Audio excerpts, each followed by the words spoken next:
میں ایک دفعہ جاپان گیا، میں جب گزر رہا تھا تو وہاں او کی آواز آئی، پھر میں آگے گیا، پھر او، تو مجھ سے رہا نہ گیا، کیا ہو رہا ہے؟ احتجاج کر رہے ہیں، اندازہ کریں، کام نہیں رکا، پروڈکشن جاری ہے، مگر اپنا احتجاج انہوں نے ریکارڈ کروایا او کر کے۔ یہاں پر تو جناب اسلام آباد پر اپنا لشکر کشی ہو جاتی ہے، اور ایک دن کا نقصان 190 ارب روپے ہے، ایک دن کا نقصان 190 ارب روپے ہے۔ یہ غریب قوم ہے، کون اس کا حساب دے گا؟ تو میں سمجھتا ہوں کہ میں نے اس طرح کہا کہ میں اپنا سیاست میں نہیں جاؤں گا آج، کیونکہ پھر اگر الیکشن کی بات ہوئی تو بات بہت دور تک جائے گی۔ صرف یہ کہنا چاہتا ہوں کہ اگر ہم نے اپنی قوم کو بنانا ہے، ملک کو بنانا ہے، تو اس کے لیے انشاءاللہ ہم آپ کے ساتھ مل کر ہر وہ کام کرنے کے لیے تیار ہیں۔ دیکھیے کہ ہماری ٹیم نے IMF سے پورا کیس لڑا، اور جو اسپیشل اکنامک زونز ہیں 19 ان سے اپنا لے لیا کہ جناب یہ آپ نے پہلے نوٹیفائی کیے ہوئے ہیں، یہ آپ کریں۔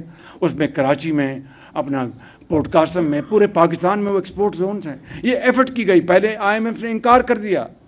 جب انہوں نے دیکھا کہ یہ ایک جینوئن کیس ہے، تو میں سمجھتا ہوں کہ یہ وہ معاملات ہیں، یہ وہ ایفرٹس ہیں جو کہ وفاق صوبوں کے ساتھ مل کے کر رہا ہے، اور انشاءاللہ میں آپ کو یقین دلاتا ہوں کہ اس کے لیے ہم ہر قربانی دیں گے، محنت کریں گے، اور دن رات محنت کریں گے، پاکستان کو عظیم بنائیں گے۔ جس طرح احسن اقبال صاحب نے کہا کہ معیشت کی ترقی جڑی ہوئی ہے سیاسی استحکام کے ساتھ، اور سیاسی استحکام جڑا ہوا ہے معاشی ترقی کے ساتھ، لازم و ملزوم ہے۔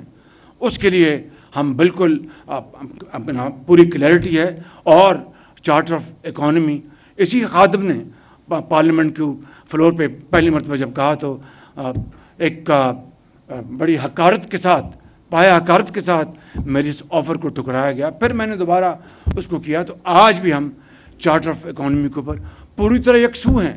اگر چارٹر آف اکانومی کے لیے ہم بیٹھ جائیں تو یقین کریں کہ ہمارے آدھے مسائل وہیں ختم ہو جائیں گے۔ اس لیے میں سمجھتا ہوں کہ ملک کے اندر ایک تحمل، برداشت، ہارمنی کی انتہائی ضرورت ہے، اور اسی وجہ سے انشاءاللہ ہم کامیابی حاصل کریں گے۔ Solar is the name of the game. میں نے منسٹری آف پاور کو کہہ دیا ہے کہ مجھے آپ کوئی اور راستہ نہ بتائیں۔ اگر ہمیں اپنے جو دقیانوسی، جو گیس گزلنگ، ہمارے جو ان ایفیشنٹ جو پروجیکٹس ہیں، آپ کو میں قصہ بتاتا ہوں۔ ایک جو جینکوز ہیں، ان میں جو جنک ہے یہ بند پڑا ہے کئی سالوں سے، سکریپ ہے بالکل، مگر ان جینکوز کی رکھوالی پتہ کون کر رہے ہیں؟ جو 7 ارب روپیہ سالانہ تنخواہیں لیتے ہیں۔ 7 ارب روپیہ، 1 کلو واٹ بجلی پیدا نہیں کرتے، 1 کلو واٹ، اور وہ جنک ہے، جنک بند پڑا ہے 17 سال سے، مٹی اور وہ بالکل دفن ہو چکا۔ اور اب ہم نے جناب اس کو کہا کہ آپ بیچیں۔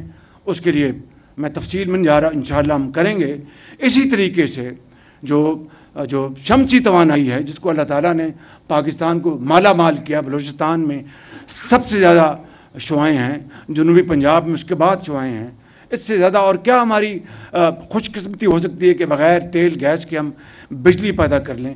بلوچستان میں ہم نے الحمدللہ وہاں کی صوبائی حکومت کے ساتھ مل کر 28,000 جو ٹیوبویلز ہیں ان کا ہم نے منصوبہ وہ شروع کیا ہوا ہے۔ بہت اس میں وفاق بھی کنٹریبیوٹ کر رہا ہے، اور بلوچی حکومت بھی کنٹریبیوٹ کر رہی ہے۔ پنجاب میں مریم نواز صاحبہ نے وہاں پر سولرز کا بہت بڑا منصوبہ بنایا ہے، سندھ میں بھی اس کے اوپر کام کیا جا رہا ہے۔ اس لیے میں یہاں پر جناب سردار اویس لغاری صاحب کی خدمت میں عرض کرنا چاہتا ہوں، solar is the name of the game, period. اس کے علاوہ اور کوئی چیز نہیں۔ جو شمسی توانائی ہے وہ بالکل کریں گے انشاءاللہ۔ شمسی اپنا یہ ہماری پن بجلی، اس کے لیے ہمیں ریزروائرز چاہیے آپاشی کے لیے، but solar is the name of the game. میں یہ آپ سے بالکل مانتا ہوں کہ ہمیں فورن انویسٹمنٹ سورس میں نہ لے کے آئیں، کیونکہ ہمیں ڈالرز میں پروفٹ دینا پڑے گا۔